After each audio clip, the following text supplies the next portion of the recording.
How's everyone? You right? Just sort of a refreshing thing. It's going to be in English now, so you know, it'll be something new for you as well. How much time do you have? How much time? 15 minutes. 15? 15 to 20. Alright, I'll do it in 10, don't worry. Okay. Okay, alright. So I'm not going to spend a lot of time speaking about me. My name is Chris Moorse and I'm working for a company called NSFOCUS, and we are highly focused on anti-DDoS, and that's sort of what we're going to be talking about today. So I think Alexei has talked about the company already a little bit, so I'm not going to spend too much time on it. But in general, the company itself is already about 15 years old, originally comes from China. So we have about almost 15 years worth of engineering that go into the products. And as you can see, some quite impressive numbers already, 2,000 employees. I know that's something quite normal in China as well. But yes, we have an impressive amount of installations out there already. And our big plan is to really roll out into the international market today. So let's talk about security. Let's talk about evolving security. Basically, the issue that we see these days is that there's a lot of new security products that are being brought into the market. And obviously, as we go along, there's going to be even more security products. And the way it is treated right now is sort of in a silo model. So every product can represent a single point of failure, because it doesn't really communicate with the outside world. It doesn't really communicate with the outside world together with the other products. Which then, causes exactly that problem, that one of those products could be targeted. Something you probably don't want. I believe what you want is a communication between your products. So you have a holistic approach as opposed to just a single approach to each product. So if you have that communication, you don't have the target problem at the same time. And that's the reason why there's a possibility to introduce so-called threat intelligence. So it communicates with the outside world, so it communicates with the other security products, and you prevent the single point of failure. When we're talking about DDoS, I think everyone's aware of DDoS. I'm not sure if everyone's aware about numbers like this. 3,000 DDoS attacks per day. I believe that's quite a huge number, and it's a rising number. And the issue is that the DDoS attacks themselves, they're becoming more and more complex, they're becoming more and more sophisticated, which means that your product has to be more and more sophisticated in order to deal with that. And obviously there's still a lot of customers out there who still don't have any anti-DDoS protection for now. And I think as we go along, it's not going to be that easy anymore, and you really want to make sure that you not only have some sort of DDoS detection, but you have something that is really sophisticated in order to cope with these attacks at the same time. And talking about the sophistication of those attacks, we have a trend which is called dark DDoS. Who's aware of that? Anyone? Not yet. Not yet, yeah. Exactly, that's what I'm here for. So what this does is not only goes into your system and oversaturates your system, therefore kills it, right? Brings it to a standstill. What this does is actually steal data at the same time, valuable data from your companies, right?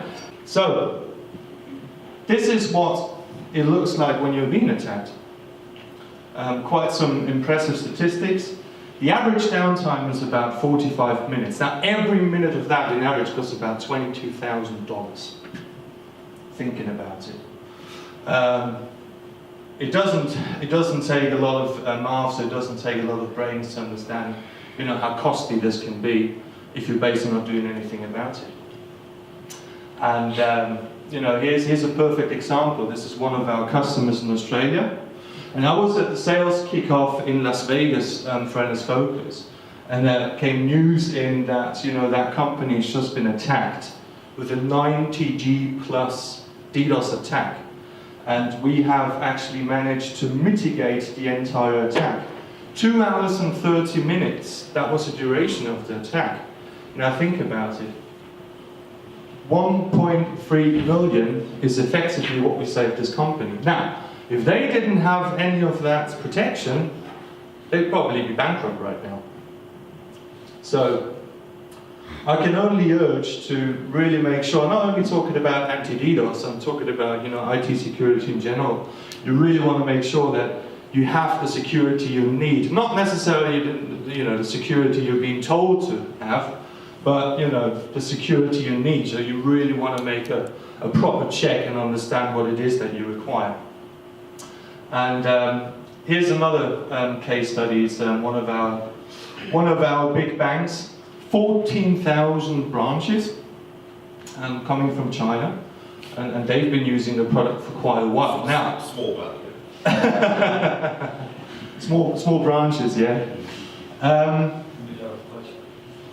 So yeah, thinking about, I mean, obviously this gives us great honor, and it, you know, it really sort of shows us that it pays off to put as much engineering into those products as we did.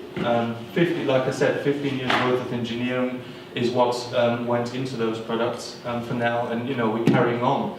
And we now have the possibility to roll those products out into the international market, which I believe is, you know, a very great opportunity. So what you're getting is not just you know, a product that's sort of evolved out of you know, a firewall or something, which I believe can be common practice these days as well.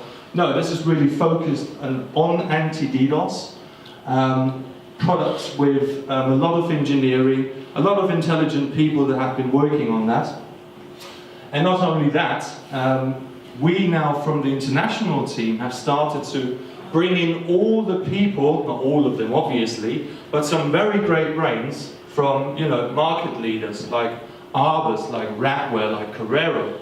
And these guys are now working for our company to basically produce stuff that you know, they've been producing for those market leaders, but they see us as basically a better opportunity to put everything in there. And we can offer those products to you now, you know, at a price, which is the third of what those market leaders can offer. So we're very flexible. We know we are new to the international market. Our rollout does not yet include such a big marketing, you know, as Arbor would do. But obviously, you know, it comes with a different situation, and obviously it comes with a different pricing situation at the same time. We are also working on a completely new interface. I know everyone sort of, you know, fancies Arbor's interface because it looks nice, it looks shiny. We haven't got such a fantastic interface yet, but that's something we're working on as well with the guys that used to work for Arbor. And it is true to say that our product, for now, as it is, performs better than the market leader already. If you put our product into a bake-off, we will win. It's as simple as that. So yeah, having said that, this is sort of, you know, what I really want to suggest to you. Make sure you understand your network. Make sure the kind of IT security you need. And if you have any, you know, questions about anti-DDoS, what is it that we are currently doing? What is it where we are going? You can either, you know, speak to Alexi in obviously your own language, or you can come to me and then we confer about it. So, are there any questions for now? In that case, I'm going to say a big thank you, and I'll talk to you later. Thank you very much.